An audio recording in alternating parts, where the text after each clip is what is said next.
You open your eyes on a Monday morning, and before you even check your phone, you already know. The paycheck came in, the bills went out, and somewhere between those two events, the month just sort of disappeared. It's not that you're careless, it's not that you're lazy. It's that you've been running the same loop so long, it feels like the only loop that exists. Work, pay, repeat. And the strange part is, you're not even bad at earning. You just never seem to be anywhere different than where you started. Here's what this next 90 days can do. Not as magic, not as a promise, but as a practical window where compounding small changes starts to become visible. 90 days is long enough for a new pattern to gain traction, short enough that you can hold the finish line in your head. But first, something honest needs to be said. Most people don't fail at changing their finances dramatically. They just quietly stop looking. Usually around week 2. Not because they gave up in some dramatic moment. They just got busy, got discouraged, and let the tracking app go unopened until it felt like too much to catch up on. No shame in that. It's a systems problem, not a character problem. And a systems problem has a systems solution. That solution runs in 3 phases. 1 phase at a time. That sequencing is the whole point. Before we get into the phases, a quick note on why 90 days rather than 30 or 6 months. There's a widely repeated idea that habits form in 21 days. That number traces back to a plastic surgeon in the 1960s who noticed his patients took roughly 3 weeks to adjust to seeing their new reflection. It was an observation, not a study. Modern research suggests the median for simple daily behaviors to start feeling more automatic is closer to 66 days, with enormous variation depending on the complexity of the habit and the person practicing. 90 days is a practical container, not a guarantee. What it does is give you enough runway that you stop expecting overnight transformation and start building something durable instead. There's also the decision fatigue problem. When people decide to fix their finances, the instinct is to fix everything simultaneously. New budget, new savings rate, new debt payoff strategy, new investment account. All in the same week.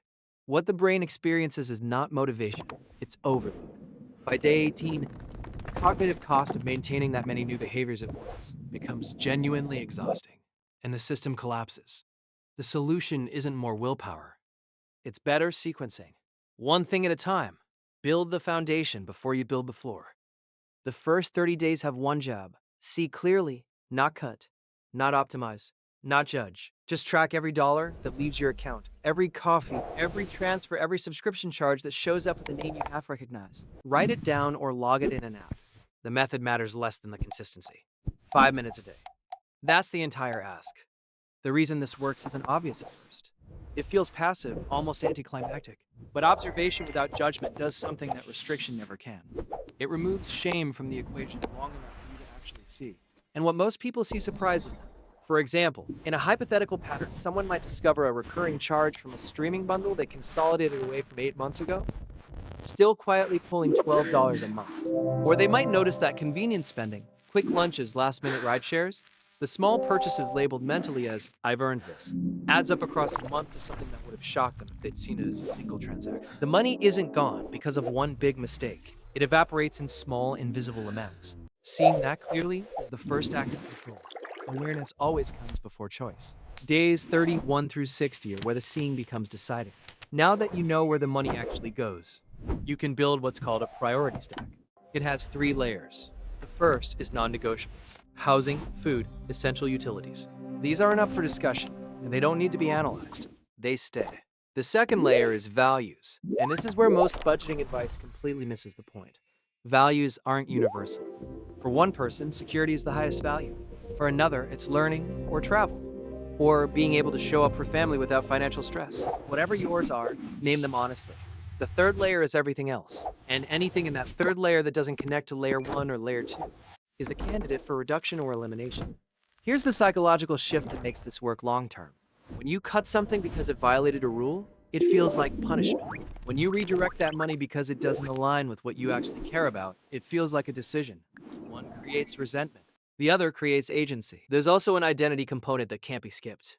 A lot of spending is tied to who we think we are. I'm someone who eats at good restaurants. I'm someone who has every major streaming service. Those identities aren't bad. But if they're on autopilot and they're working against the life you're trying to build, they need to be examined. The reframe isn't, "I'm not that person anymore." It's, "I'm becoming someone whose choices reflect what I actually want." That distinction sounds subtle. In practice, it makes the difference between a restructure that holds and one that collapses under the pressure of self-image. By day 60, in many cases, something that didn't exist before starts to appear: a surplus. Real money sitting in an account, unspoken for. Your system is starting to produce. Days 61 through 90 are about deploying that surplus without wasting it, and without burning out from deprivation. 3 destinations. The first is a safety buffer. Many people aim for 3 to 6 months of essential expenses held somewhere accessible, and that's a reasonable long-term target. But even smaller buffer, 1 month, even 2 weeks, changes your psychology in a measurable way. Desperation makes reactive decisions. A buffer creates a pause. That pause is often the difference between a bad financial choice and a better one. The second destination is income not tied to another hour of your time. This doesn't have to be complicated or large. It might be a course that makes you eligible for a higher paying role. It might be a small investment account, opened with a modest amount. It might be the stability needed to finally pursue a freelance client you've been putting off because the risk felt too high. The specific vehicle matters less than the principle. Some portion of your surplus stops trading only for time. The third destination is often left out, and it shouldn't be. A modest, joyful allocation. Something that has nothing to do with optimization. A dinner you actually enjoy. A hobby that costs something.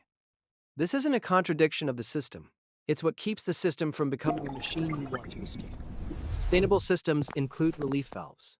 Build one in on purpose. Here are 3 hypothetical patterns that show what this can look like. A freelancer runs the 30-day awareness phase and finds they've been spending roughly $180 a month on software subscriptions from projects that ended over a year ago. They redirect that into an emergency buffer, build 3 months of essential expenses over the 90-day window, and the resulting stability gives them room to raise rates after demonstrating consistent availability to clients. Someone carrying significant consumer debt makes deliberate cuts during the restructure phase, not punishing ones, but ones aligned with the fact that their highest value is getting out from under the weight of that debt. By day 90, they've made real visible progress, and the psychological relief alone changes how they show up at work and in decisions. A high-income earner running the awareness phase discovers that their salary is almost entirely consumed by lifestyle expansion that happened gradually and without intention. The restructure phase forces a values conversation, and what comes out of it isn't deprivation. It's a pivot toward investing in a certification that opened the door to higher earning potential. 3 different starting points, 1 consistent outcome. They stopped being moved by money and started moving it. A few things go wrong predictably. Tracking feels tedious by day 10. Automate what you can and commit to 5 minutes rather than perfection. Cuts feel emotional by day 45. Keep your values written somewhere visible, because the emotion is actually useful if it's aimed at the right thing. Unsure how to deploy the surplus? Start smaller than feels significant. $50 investment. A single course. Action generates clarity in a way that planning alone never does. You are not broken. Your system was. And you didn't build that system consciously. It assembled itself from defaults, from habits inherited and never examined. From a culture that makes spending frictionless and saving feel like sacrifice. That system can be replaced, not by hating yourself into discipline, but by designing something that actually works with how your brain functions. 90 days from today, you could be looking at an account balance that reflects decisions you made, not defaults you drifted into. That's not a small thing. If this framing resonates with you, consider subscribing. There's more coming on the specific mechanics of each phase, common pitfalls, and practical tools that don't require a finance degree to use. No pressure, no urgency. Just a standing invitation to keep building something that lasts.